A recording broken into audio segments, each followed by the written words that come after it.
Perkenalkan, nama saya Christian. Itu aja lah ya.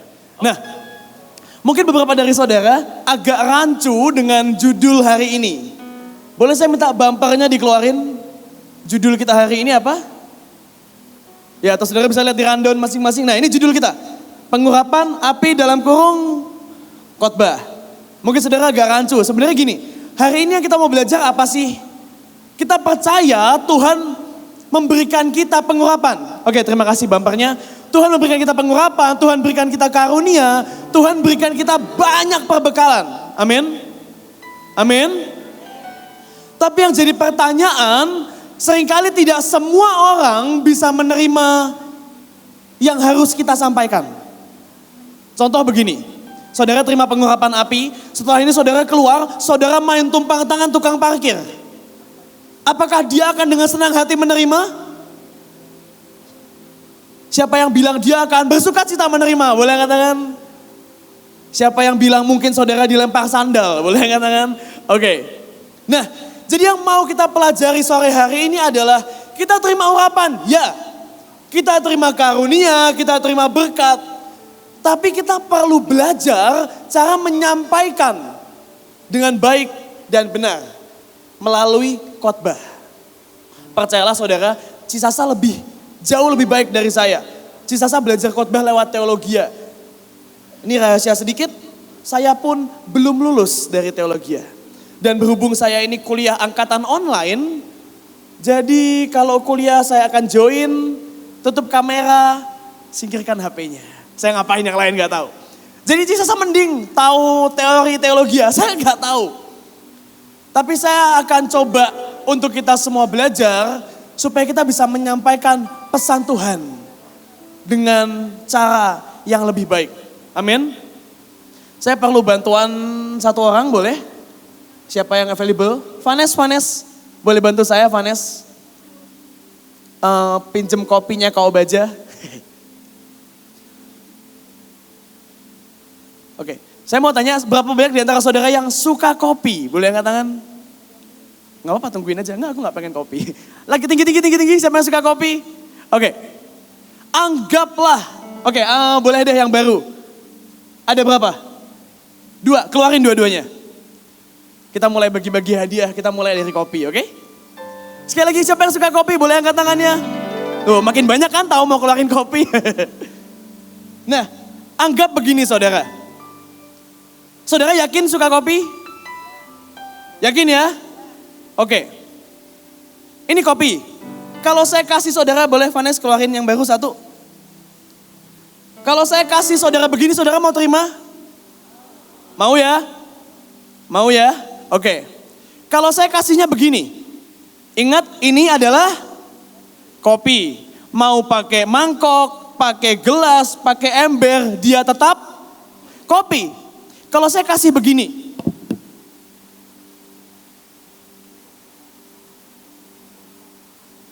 saudara mau? Kopi loh, katanya suka kopi. Ini kopi, saudara gak mau? Yakin? Ini keburu netes loh, saudara mau gak? Enggak? Yakin? Oke.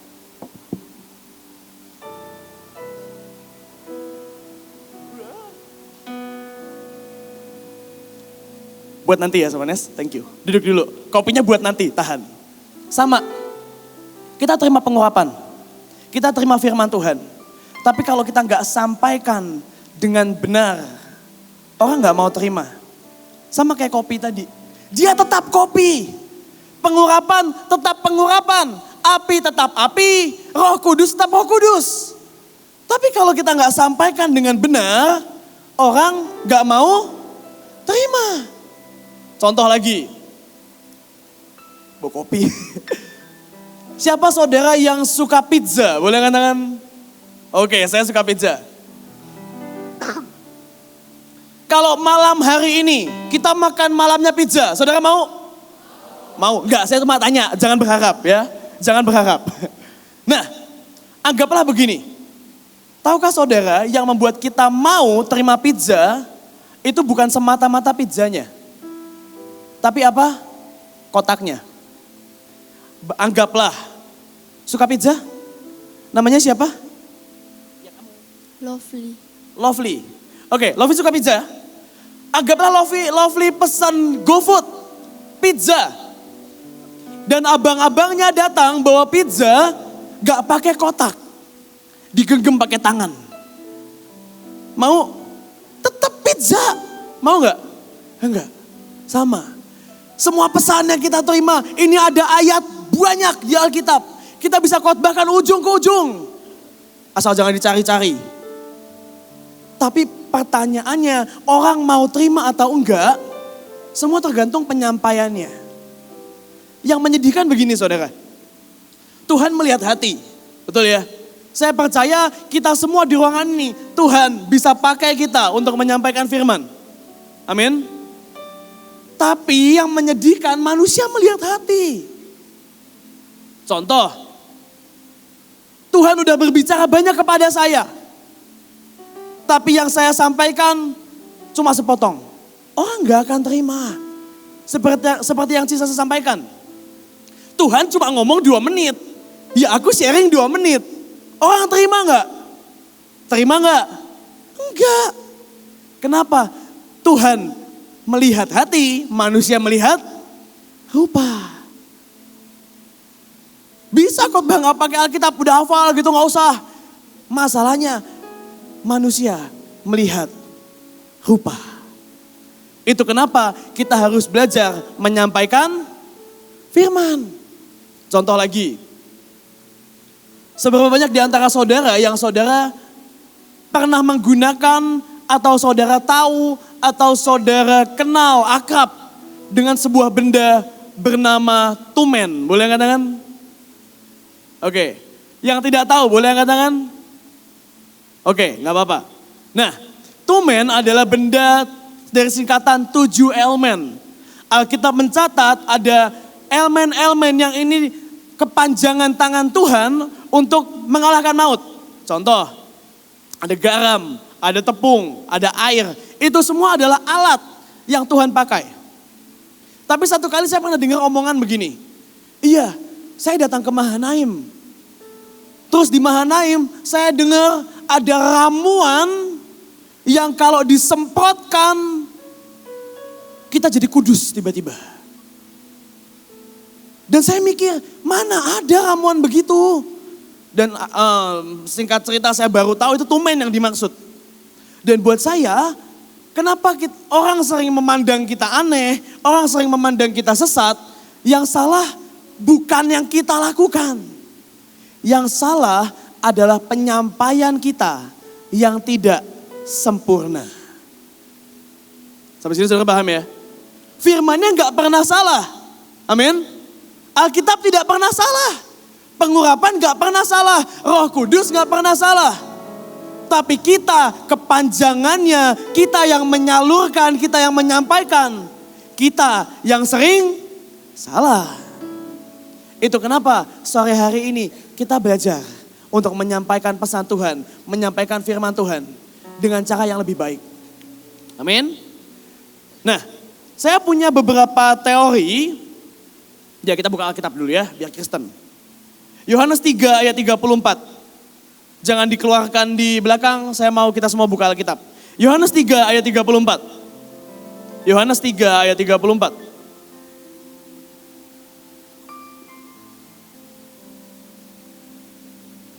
Sudah? Yang sudah dapat sama-sama katakan Christian ganteng, pasti gak ada yang dapat. Yang sudah dapat sama-sama katakan amin. Nah baru banyak yang dapat. Yuk baca ya. Yohanes 3 ayat 34. 1, 2, 3. Sebab siapa yang diutus Allah, dialah karena Allah dengan tidak terbatas. Nah, siapa yang diutus Allah? Kita.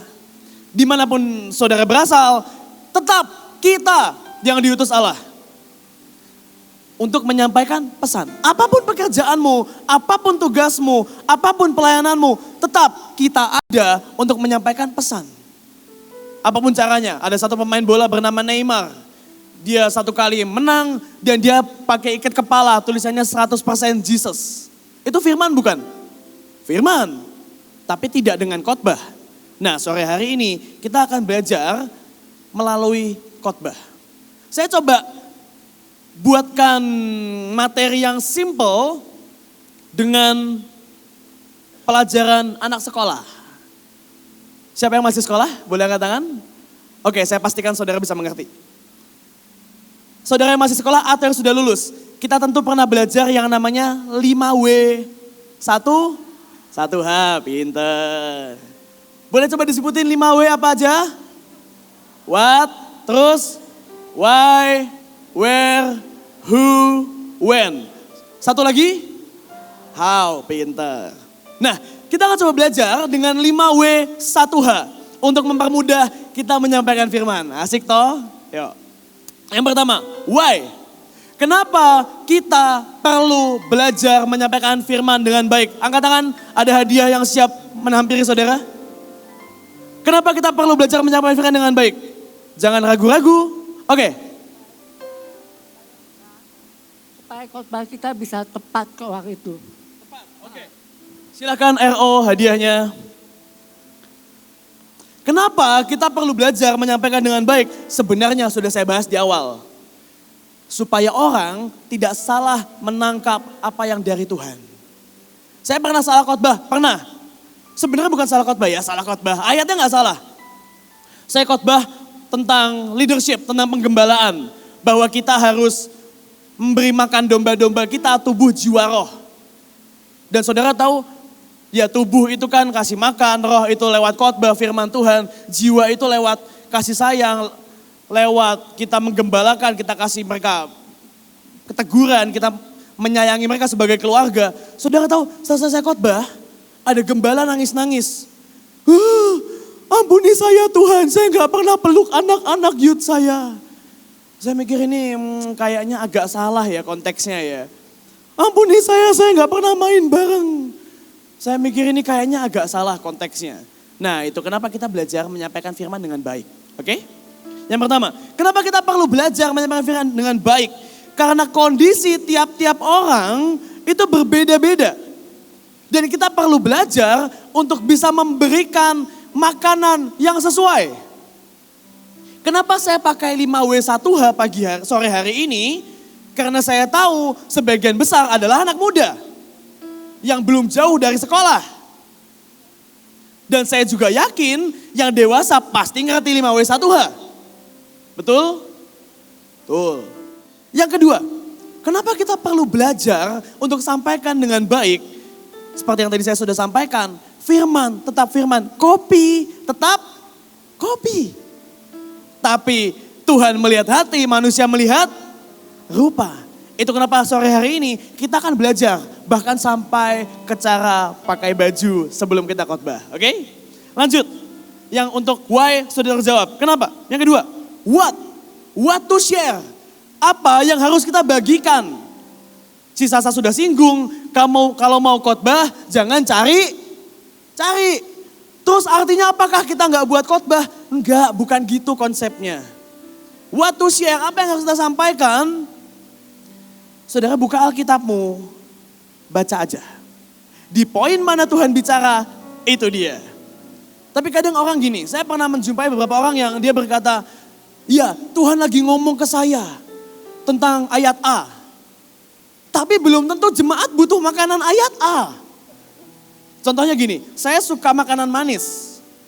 Tapi tidak semua orang suka makanan manis. Sama, Tuhan berbicara buat kita belum tentu sama untuk setiap jemaat yang mendengarkan kita.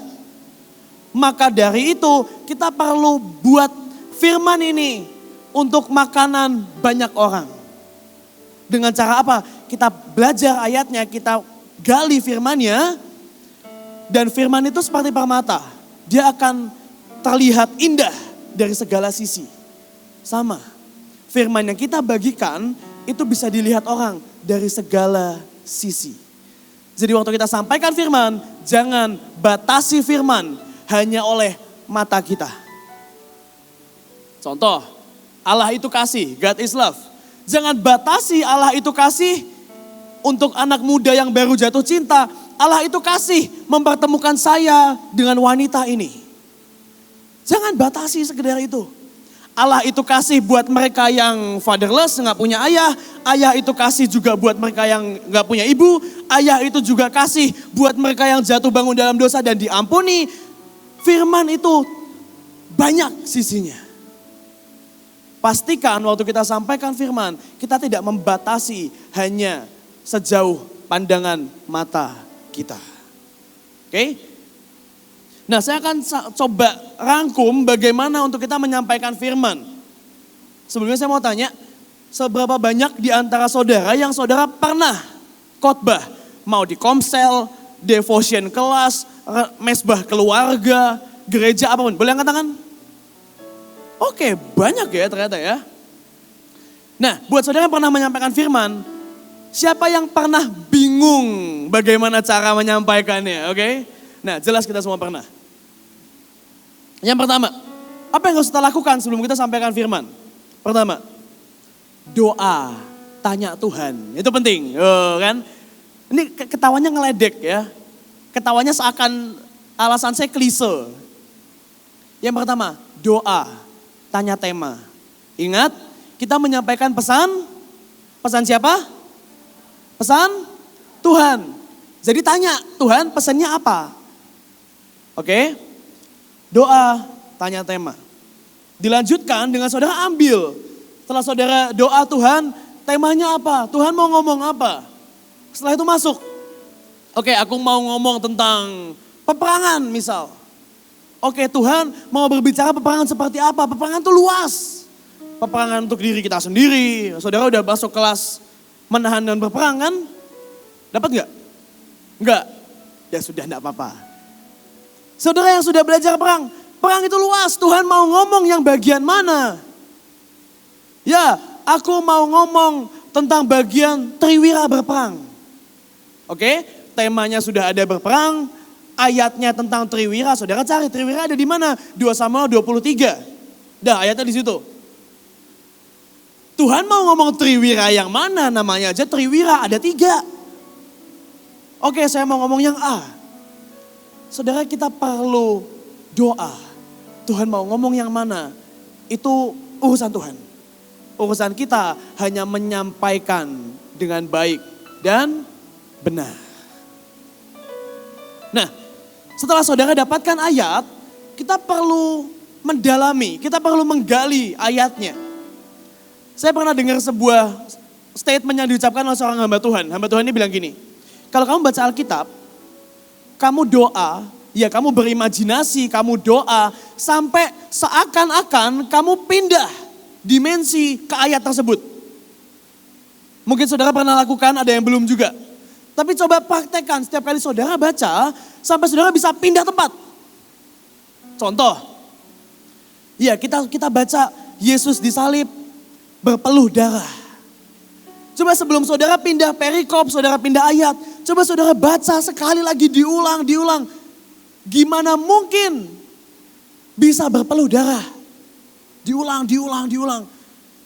Sampai perasaan, sampai stresnya Tuhan, itu kita rasakan sedikit.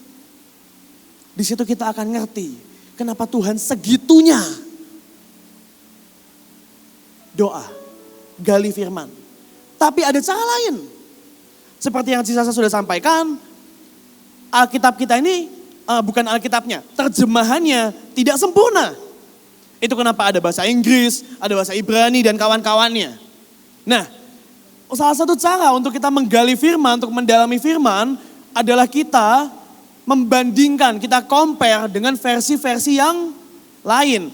Saya punya rekomendasi beberapa aplikasi yang cukup mudah untuk kita belajar firman.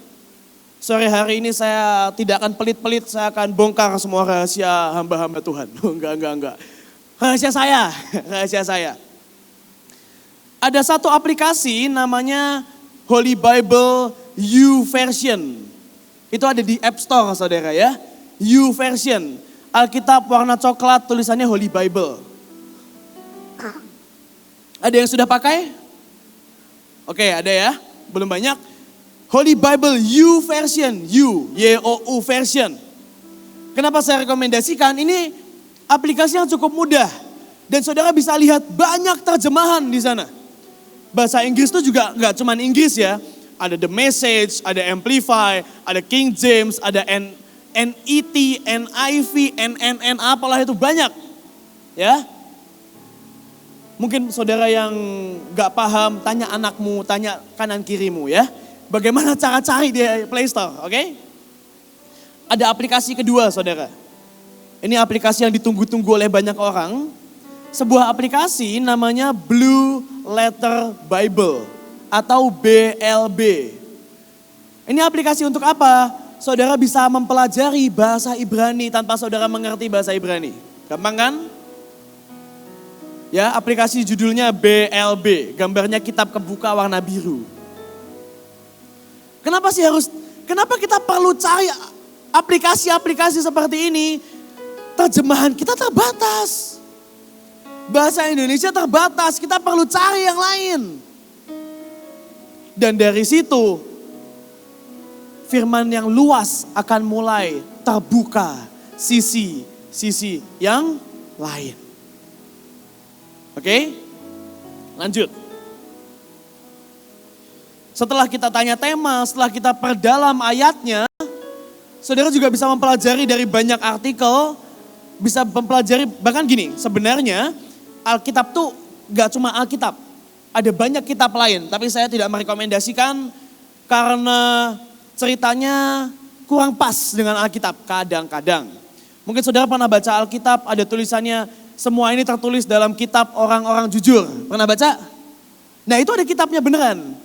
Dan itu bisa jadi referensi nggak? Bisa. Tapi kebanyakan orang akan berkata, ini nggak jelas sumbernya.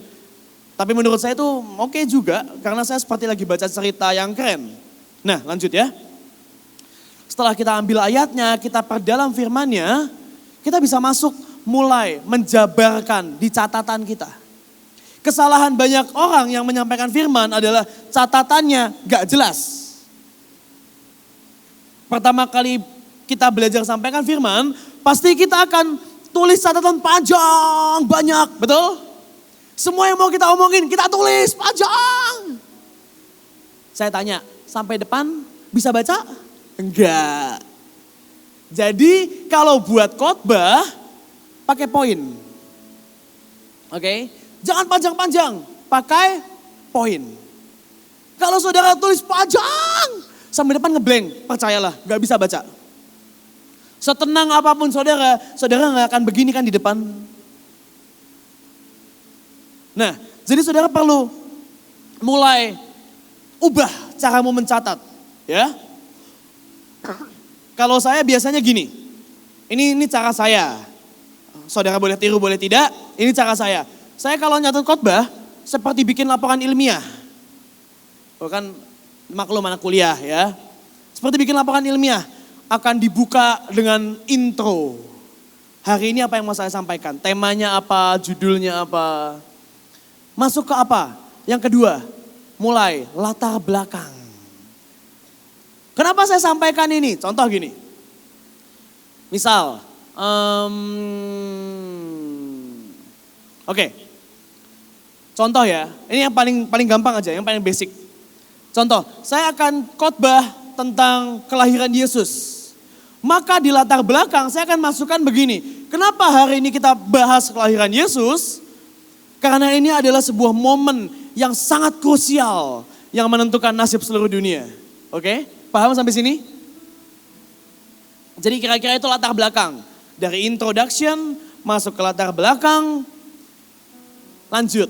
Kalau laporan makalah biasanya ada permasalahan. Masukin di situ.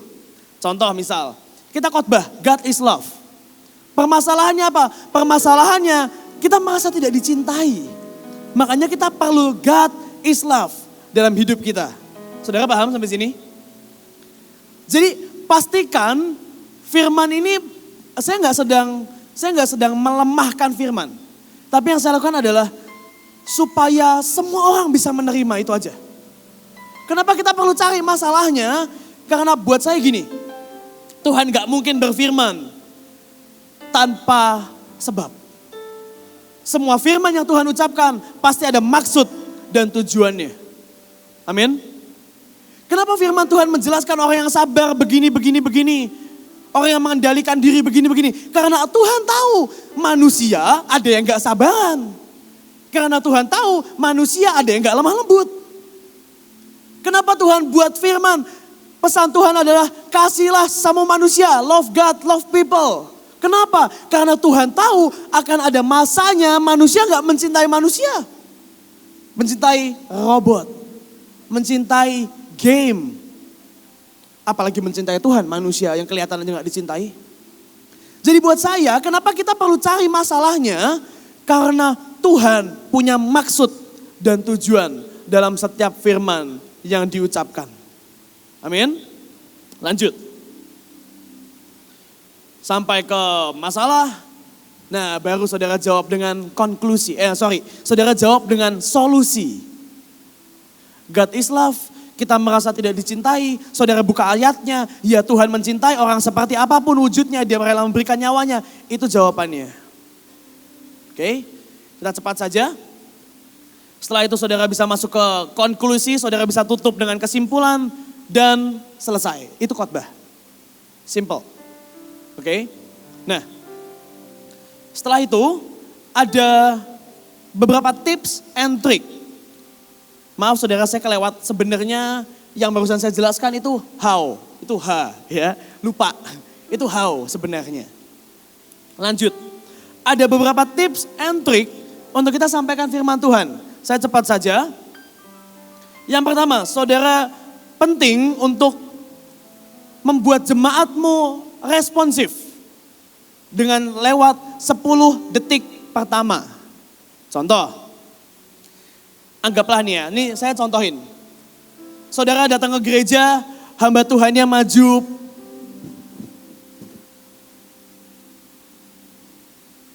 Shalom. Lo kan nengok semua. Shalom. Maka saudara akan menilai ini orang tidak profesional. Betul ya? Ini anak baru, ini baru belajar.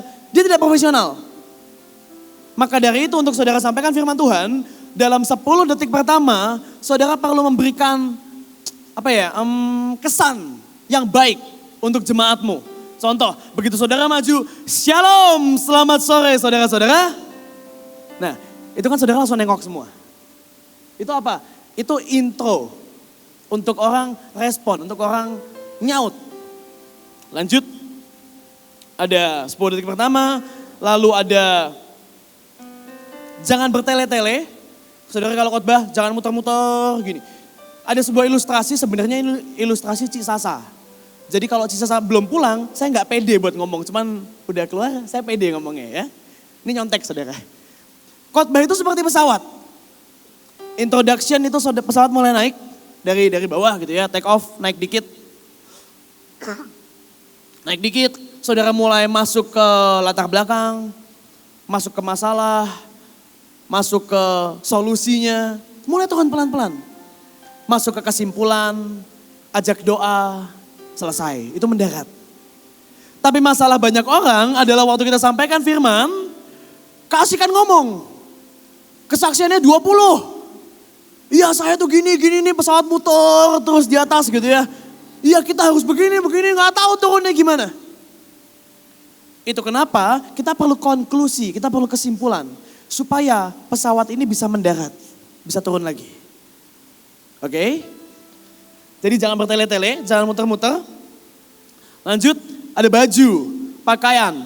Pastikan saudara menggunakan pakaian yang tepat waktu saudara menyampaikan firman. Caranya gimana? Lihat jemaatmu siapa. Lihat jemaatmu siapa.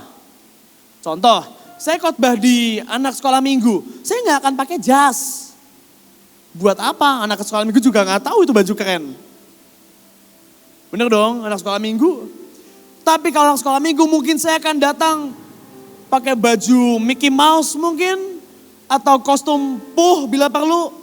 Satu kali saya pernah sampaikan khotbah di anak kecil, saya pakai topeng Batman saudara. Demi mendapatkan attention, demi mendapatkan perhatian mereka. Tapi sebaliknya kalau saudara bicara di hamba-hamba Tuhan, di gembala-gembala, saudara jangan pakai topeng Batman. Pakailah baju yang sepantasnya. Pakai batik, celana bahan, sepatu pantofel, Buat yang perempuan mungkin bisa pakai rok, bisa pakai blazer. Pakailah pakaian yang sepantasnya. Saya mau ganti baju sebenarnya saudara, ini basah. Saudara tahu di luar suaranya kencang. Saya mau ganti kaos tadinya. Tapi saya mikir ini pasukan. Banyak hamba Tuhan, banyak gembala sidang, banyak ketua youth. Saya kaosan, mau taruh mana muka saya? Saya pakai batik walaupun dia udah kering lagi. Ya, jadi baju itu penting. Lanjut. Nah, di mimbar ada satu syarat yang saudara nggak boleh lupa. Apa itu?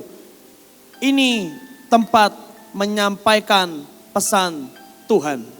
Jangan bumbui dengan yang personal.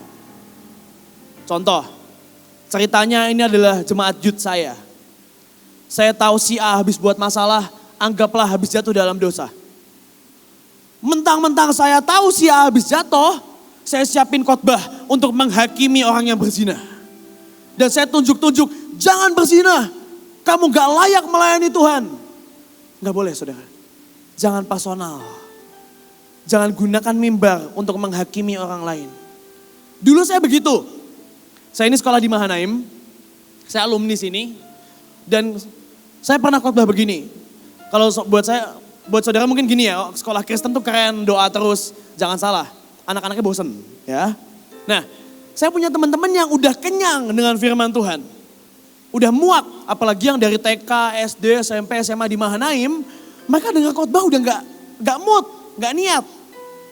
Dan saudara tahu, saya pernah khotbah di kelas, saya khotbah begini. Orang yang kenyang menginjak madu. Itu saya lagi menghakimi masalah saudara. Saya lagi menghakimi dengan gaya, bukan lagi khotbah. Menghakimi with style kalau kata anak muda sekarang. Ini mimbar, jangan personal. Ya, ini mimbar untuk perasaan Tuhan saja, jangan perasaan kita. Jangan tambahkan bumbu-bumbu yang gak penting waktu saudara sampaikan firman. Khotbah itu ibarat bakso. Udah sore, hujan, bahas bakso, enak ya? Silakan berimajinasi bakso kesukaanmu. Saya akan imajinasikan bakso Malang karena saya suka bakso Malang ya. Kalau saudara makan bakso, saudara pilih banyak bakso atau kuahnya? Yang baksonya boleh angkat tangan? Yang kuahnya boleh angkat tangan? Yang sambelnya boleh angkat tangan? Firman Tuhan itu seperti semangkok bakso. Maksudnya apa? Bakso itu inti firmannya. Tapi kuahnya itu bumbu. Maksudnya apa? Kadang hamba Tuhan kalau sharing lucu, bener ya? Itu apa? Bumbu. Ada kesaksian, itu apa? Bumbu. Ada ilustrasi, itu bumbu. Ada PowerPoint, itu bumbu.